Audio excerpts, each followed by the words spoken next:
이제 9월 달에 접어들어서 그런지 어제 길을 걸어가는데 나뭇잎이 떨어지더라고요. 아, 이제 가을이 다가오는가 보다라고 느낄 수 있었습니다.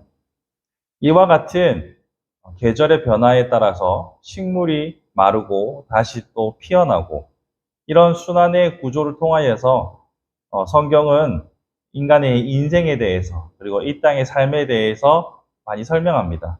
오늘 본문도 이런 풀에 마르고 또 바람이 불고 풀이 떨어지고 하는 자연의 모습을 통하여서 우리의 삶에 대해서 하나님께서 메시지를 분명하게 보여주고 계시는데요. 특별히 오늘 본문은 이 부에 대한 이야기를 다루고 있습니다. 그래서 부자 혹은 가난한 자에 대한 야고보를 통해 주신 하나님의 말씀이 무엇인지 오늘 한번 살펴보려고 합니다. 오늘 본문을 보시면 낮은 형제는 자기의 높음을 자랑하고 부한 자는 자기의 낮아짐을 자랑할지니 라고 말합니다. 대조군이 두 개가 나오죠. 이 대조군이 두 개가 나오는데 이 낮은 형제는 무엇이고 부한 자는 무엇일까를 한번 생각해 보아야 합니다. 먼저 낮은 형제라는 말 속에서 이 형제, 즉 그리스도인을 대상으로 메시지가 선포되고 있다는 사실을 분명히 알 수 있습니다. 그러니 뒤에 나오는 부한 자는 단순한 사람이 아니라 동일한 비교 대상으로 친다면 부유한 형제를 말합니다. 그러면 부한 자라고 말했으니 앞에 낮은 자라의 낮은은 가난한 자라고 우리가 볼 수 있겠죠. 이 말인즉슨 그리스도 안에서도 부한 자가 있고 가난한 자가 있다는 현실을 정확하게 잘 보여줍니다. 이것은 우리가 크게 둘러보지 않아도 부유한 그리스도인, 가난한 그리스도인 얼마든지 쉽게 발견할 수 있습니다. 그리스도인 안에서 이런 차이가 있으면서도 동시에 이 부에 대한 관점들은 참으로 다양하게 나타날 때가 있습니다. 어떤 때는 긍정적으로, 어떤 때는 부정적으로 사용되기도 합니다. 부에 대한 성경의 전반적인 견해를 한번 주목해 보면요. 먼저 우리는 아브라함과 또 혹은 욥, 솔로몬, 다윗 그러한 자들의 삶의 발자취를 통하여서 부를 하나님의 복이라는 도식으로 이해하기도 합니다. 그래서 하나님께서 아브라함에게 큰 부를 맡기셨던 모습, 또 욥이 동방에서 가장 부유한 자였더라라는 기록들, 여러 가지 사실들을 통하여서 부는 마치 하나님의 복으로 치환해서 등가해서 우리가 보는 견해들이 어렵지 않게 발견할 수 있습니다.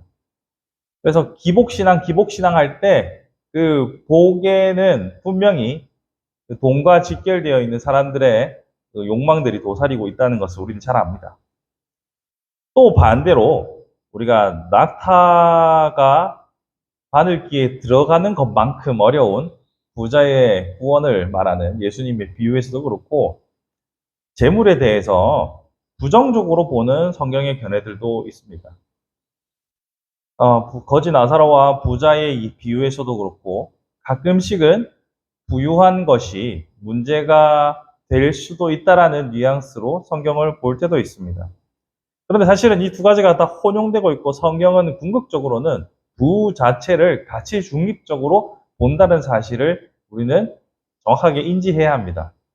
그러니까 부 자체는 그 자체로 문제의 소지가 되는 것이 아니라 부가 만들어내는 다른 여러 가지 부작용들이 바로 문제다라는 것이 성경의 가르침이죠.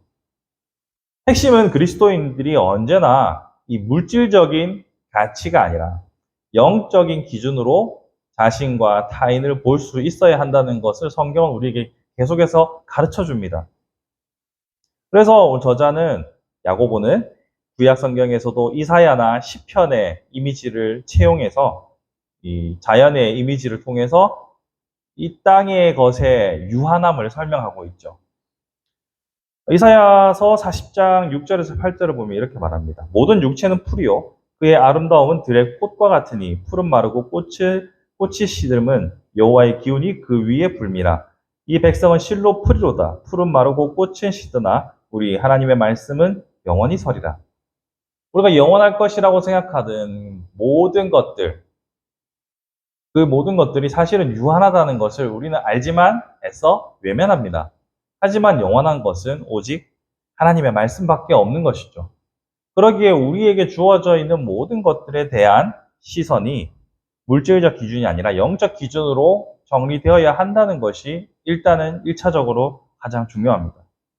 그런데 여기서 야고보가 우리에게 이 유한한 세상 속에서 유한한 자원을 가지고 살아가는 우리에게 요구하는 바는 물질에 대한 관점이 아니라 다른 태도입니다. 본문을 보시면 낮은 형제에게 높음을 자랑하라고 했죠. 그리고 부한 자는 낮아짐을 자랑하라고 했습니다. 그러니까 물질에 대한 관점으로서의 태도를 말하는 것이 아니라 그것과 상관없는 태도를 우리에게 말하고 있는 거죠. 먼저 높음에 대해 높음을 자랑하는 것을 생각해 봅시다. 세상 사람들은 돈과 지위에 따라서 사람을 판단하기에 자신을 무가치하게 느끼는 가난한 신자들에게는요, 영적 왕국에서 높여진 자신의 위상을 자랑하라고 말합니다. 사람들의 시선에서 봤을 때는 보잘것없는 그냥 가난한 일개 소시민에 불과한 자들이라고 사람들이 바라보고 본인 스스로 그렇게 느낄지 모르겠으나 하나님 나라에 하나님 왕국에서 자신의 지위는 왕같은 제사장이요, 또 그분의 자녀된 사실을 기억하고 스스로 자랑스럽게 여기라는 겁니다. 근데 이거 쉽지가 않습니다. 왜냐하면 내 스스로는 하나님의 백성이요 자녀된 것으로 기뻐하고 또 즐거워하며 자랑할 수도 있습니다. 때로는 현실의 어려움이 부딪혔을 때, 절망과 좌절을 경험할 때는 이 모든 것이 무슨 소용이 있나 라는 좌절감을 맛보기도 합니다. 그럼에도 불구하고 무슨 일을 만나든지 만사형통하리라 우리가 불렀던 찬양처럼 계속해서 우리의 신분을 자랑하는 것, 이것이 우리의 본분이라고 야고보는 설명해 주고 있습니다. 이것이 가능하기 위해서는 눈에 보이는 것에 우리의 삶의 모든 것을 거는 것이 아니라 영원한 삶 속에서 우리에게 주어진 우리의 특권과 혜택들을 기억하고 볼 수 있는 안목이 필요하겠죠. 이거와 마찬가지로 부자 신자에게는 자신의 낮아짐을 자랑하라라고 말합니다. 아니, 이미 많은 재물이 있다면 많은 힘을 갖고 있다는 얘기이기도 하죠. 혹은 사회적인 좋은 평판이 있을 수도 있을 겁니다. 여러분들이 새롭게 하소서나 여러 가지 기독교 방송에서조차도 일단 성공한 기독교 기업인들은 많이 먹고 들어가는 것을 보셨을 겁니다. 그런데 그들이 낮아진 것을 자랑하라는 것은 또 무엇일까요? 이것은 이미 많은 것을 얻고 또 사회적인 성취를 이루었음에도 불구하고 오히려 세상에서 멸시받고 거부당한 자들과 자기가 스스로 형제다라고 말하면서 스스로 낮아진 것을, 그들과 자신을 동일시한 것을 자랑하라는 이야기입니다. 교회 안에도 분명히 부유한 자가 있고 가난한 자가 있습니다. 사회적으로 주목받는 사람도 있고 소외된 사람들도 있습니다. 그럼에도 불구하고 자신의 지위 고하 여부에 상관없이 스스로 내 형제들과 동일체라고 스스로 선택하는 것, 고백하는 것, 이것을 우리는 낮아짐을 자랑한다라고 할 수 있는 겁니다. 그러면서 아까 했던 포인트, 풀과 같이, 꽃과 같이 지나간다는 것으로 인하여서 겸손해질 것을 강조하고 있는 것이죠. 우리는 이러한 두 가지의 삶을 다 살아간다는 것이 어렵다는 것을 압니다. 가난한 자로서 자신의 높아짐을 아까 우리가 고백했던 것처럼 감사하며 살아가는 것 쉽지 않습니다.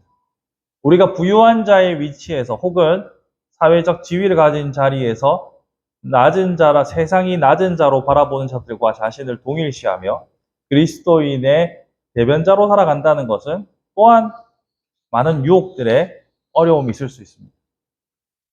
그 모든 것들 속에서 야고보가 우리에게 일관되게 가르쳐주는 것은 결국 어디에 우리의 삶의 중심을 두고 살아가느냐는 겁니다. 즉, 물질적인 가치에 우리의 가치를 두고 살아갈 것인가? 영적인 가치에 가치를 두고 살아갈 것인가? 답은 명백하지요. 이 땅의 것들은 반드시 꽃처럼 잎처럼 사그라질 것이기 때문에 영원한 가치를 추구하며 살아가는 삶을 야고보는 우리에게 가르쳐주고 있는 겁니다. 그렇다면 저번 시간에 했던 여러분 본문 기억하십니까? 저번 시간 또 처음 시간부터 해서 계속해서 야고보는 이 시련에 대해서 시험에 대해서 강조하고 있어요. 너희가 시험을 만나거든 온전히 기쁘게 여기고 믿음의 시련이 인내를 만들고 또 인내가 온전히 이루어져서 조금 더 부족함이 없는 사람이 되라고 말하면서 지금 물질에 대해서 이야기하고 있죠. 이것은 이 시련의 문맥 속에서 가난과 부가 성도들이 마주하는 가장 큰 시련 중에 하나라는 것을 우리에게 보여주고 있는 겁니다. 여러분, 돈 문제가 인생에서 손에 꼽히는 중요한 문제 중에 하나이지 않습니까? 당장 먹고 살아야 하고 만약에 부양해야 할 가족이 있다면 그 가족으로 인해서 골머리를 썩지 않겠어요? 그리스도인들이 갖는 여러 가지 문제점들 중에서 이 문제를 뺄 수 없습니다. 그래서 야고보는 이 부의 문제도, 돈의 문제도 성도가 마주하는 가장 큰 시련 중에 하나라고 경고하고 있는 거죠. 그러면서 이 물질의 마음을 온전히 빼앗겨서 두 마음을 품는 자가 될 것에 대한 경고를 우리에게 하고 있는 겁니다. 그러니 오늘 본문에서 우리가 주목해야 할 것은 어떤 가치로 세상을 그리고 나의 삶을 바라보느냐를 주목해야 하며 동시에 이 부로 인해서 우리가 마음을 언제든지 빼앗길 수 있다는 연약함을 인정해야 하는 것이죠. 돈과 돈으로 살 수 있는 것들은 주께 전심하는 삶, 주께 온전히 헌신하려고 하는 삶을 굳게 만드는 가장 큰 유혹이 될 수 있습니다. 반대로 또 너무 없으면 가난은, 좌절은 우리로 하여금 하나님을 원망하게 하고 믿음의 길을 떠나게 할 수도 있습니다. 그러니 부하게도 마옵시고 가난하게도 마옵시고 라는 기도가 우리에게 필요한 것이요. 무엇보다 물질이 분명히 우리의 삶에 영향을 끼친다는 사실을 인정하면서 동시에 모든 것을 이겨낼 수 있는 믿음을 구하는 것, 바른 관점을 구하는 것이 필요합니다. 어떤 사람들은 물질에 대해서 나는 초탈화했다, 무소유에 가까운 독특한 신앙관을 말하는 분들도 있습니다. 하지만 현실은 현실대로 인정해야 합니다. 물질은 분명히 우리의 삶을 때로는 좀먹기도 하고 때로는 괴롭게 하기도 하는 분명한 시련의 요소라는 사실을 알아야 합니다. 그렇기에 물질을 바라보는 우리의 시선과 우리의 태도를 주님 앞에서 날마다 점검해보고 하나님의 도우심을 구할 수 있어야 하는 거죠. 그것이 바로 겸손입니다. 물질을 있는 그대로 바라보는 것, 이것이 자연 상태로 바라본다고 되는 것이 아니라 하나님께서 성령을 통하여서 그런 관점을 주셔야 돼요. 물질을 건강하게 바라보고 건강하게 사용하고 건강하게 벌 수 있는 것은 하나님께서 그런 안목을 주셔야 합니다. 그러기에 부자 성도, 가난한 성도가 혼재한 이 땅 가운데서 우리가 건강한, 건전한 성도의 삶을 유지하기 위해서는 성경이 요구하는 바 물질은 하나님께서 부차적으로 주신 것일 뿐이요. 하나님께서 요구하시는 영원한 가치를 볼 수 있는 눈을 구하는 것, 이것이 필요하다고 생각합니다. 첨언하자면 말씀을 준비하면서 저는 문득 그런 생각이 들더라고요. 이 부가 마치 외모와 좀 비슷하다는 생각이 들었습니다. 사람마다 외모가 다 다르잖아요. 어떤 사람들은 정말 가만히 서 있기만 해도 사람들에게 칭송을 받는 외모가 있고 어떤 사람들은 아무것도 안 했는데 막 사람들이 웃어요. 그런 얼굴도 있고 어떤 사람은 이 타고난 미모로 가만히 앉아서 많은 돈을 버는 사람도 있고 어떤 사람은 자신의 얼굴을 거울을 보면서 슬퍼하는 사람도 있고 천차만별입니다. 그것처럼 부의 정도도 천차만별의 어떤 모습을 가지고 있으면서 자신이 어떻게 할 수 없는 상황에 놓여 있는 사람들이 참 많은 것 같아요. 내 외모가 내가 결정한 것이 아니라 타고났던 것처럼 나의 경제적인 상태도 어쩔 수 없는 사람들도 분명히 있다고 생각합니다. 그러면 모두가 다 예쁘지 못한 자신을 탓하며 살아야 할까요? 하나님은 그렇게 만드셨을까요? 아니겠죠. 하나님께서는 사람마다 다 다르게 다른 모습으로 다른 삶의 향기를 품게 하셨고 그 안에서 영원의 관점에서 오늘을 견뎌내고 하나님의 뜻을 구별할 수 있도록 하셨습니다. 우리가 아까 불렀던 찬양처럼 무슨 일을 만나든지 만사형통하리라. 이 만사형통을 우리의 관점으로 보지 마시고 영원의 관점으로 그 만사형통을 볼 수 있는 것, 그것이 그리스도인의 성숙이라고 생각합니다. Eternal now, 영원한 지금이라는 표현이 있습니다. 우리는 영원을 한 번도 살아본 적이 없기 때문에 영원을 지금 누린다는 것은 불가능합니다.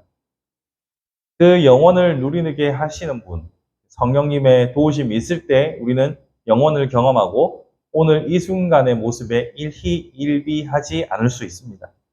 그러므로 물질을 바라보는 우리의 관점도 오늘을 살아가는 우리의 태도도 성령님의 도우심을 구한다면 우리는 성숙한 성도로 참 형제요 참 하나님의 백성으로 이 땅을 기쁘고 당당하게 살아갈 수 있으리라 생각합니다. 부디 가난한 가운데서도 높아짐을 자랑하고 부한 가운데서도 낮아짐을 자랑할 수 있는 하나님의 백성의 삶을 살아갈 수 있기를 우리 주님의 이름으로 축복합니다.